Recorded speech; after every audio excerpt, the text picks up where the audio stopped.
Hi, I'm Brian Jackson, editor of itbusiness.ca, and with me today I have a special guest. Ben Plomion is the head of marketing from Chango. Welcome. Thank you for having me. So Ben, the first question I have for you is give us a bit of an introduction to Chango. Tell us what your approach to programmatic marketing is and how is it different from your competitors? Sure, I'd be happy to do this. Shango is a technology advertising company specialized in programmatic advertising. What we do is we help clients deliver the right message to the right consumer at the right point of time. We use our technology and data to engage consumers when they're ready to buy. Well, that's simple enough.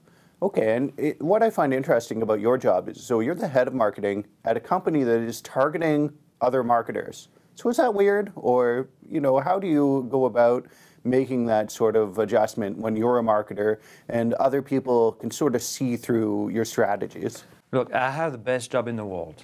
I market services to marketers like myself. So every day I wake up and I try to solve marketers' pain points and challenges like I have. And what I also do is I collect feedback from them and use them to improve our technology. Mm-hmm. And you joined Chango, I believe, in 2011. And when you came in, you said that one of your first jobs would be to create a thought leadership program. So how did you go about that?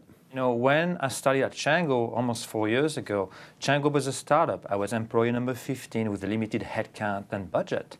But we had two things going for us. Number one, we had a passion for programmatic, and number two, we had a lot of ideas. So what we started doing is to produce a lot of content, writing for publication, and sharing those ideas. Ben, running the Thought Leadership Program isn't your only foray into content. In fact, you started a print magazine. I have it here, the Programmatic Mind. And I thought it was interesting that a digital technology company would actually start something in print. So can you tell me about how you made that decision and why? We think about marketing in a very different way than maybe other companies do. We're always trying to find unorthodox ways to stand out and get to our customers. So the idea behind the magazine was very simple. We're trying to find a digest of content we could send to our clients every quarter. This is how the magazine started. Distribution was very small, in the order of 1,000 magazines a quarter. But on day one, we saw incredible success, and now the distribution of the magazine has reached 30,000 subscribers every quarter. Very good. Tell me about how that works. How do you connect your content online to what's in print and bring that whole picture together? Interestingly, our online program is very successful, but not as successful as the magazine.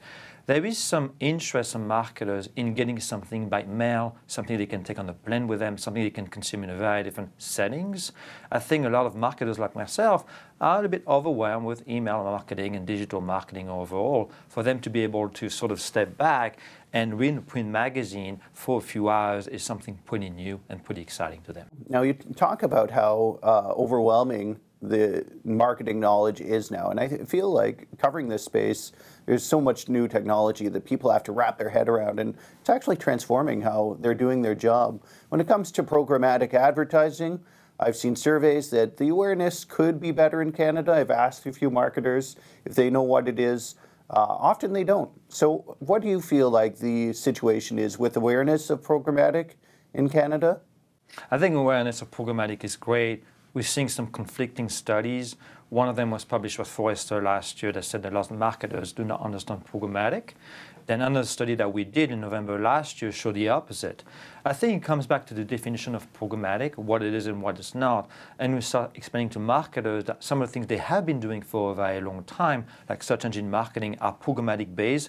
They can get it, and it's easier for them to embrace programmatic. In fact, if you look at Canada in particular, some of the largest brands in Canada are clients.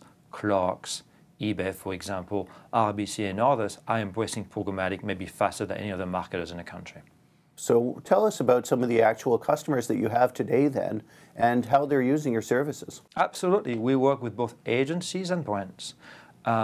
We work across multiple verticals. We have a very strong footprint in retail, travel, auto, and telecom. Some of the clients that we have include Clarks, RBC, and Nissan in Canada. And what's the most surprising customer request you've received? Funny enough, it goes back to the magazine. We like to feature clients in the magazine, and we featured this rising star at the Destination Hotel in Las Vegas about a year ago. And she came to us saying she was very excited about the marketing coverage that she got and the interview, and she asked us to send a magazine to her mom.